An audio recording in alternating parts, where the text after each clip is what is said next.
ఇక్కడ చూడొచ్చు వెనక ఇటువైపు స్నో పడుతుంది, ఇంకోవైపు ఎక్స్ట్రీమ్ వెదర్ కండిషన్స్.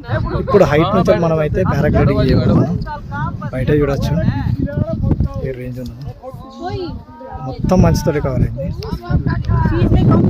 ఓకేనా, అయినా కూడా మనం చేస్తాం.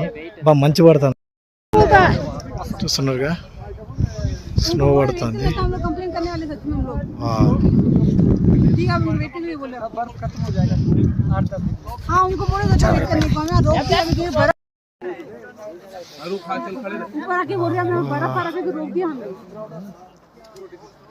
अब वो शिवानी को कॉल करके बोल दिया ना। हाँ, एक नंबर दिया ना मैं, शिवानी ट्रिप कोऑर्डिनेटर।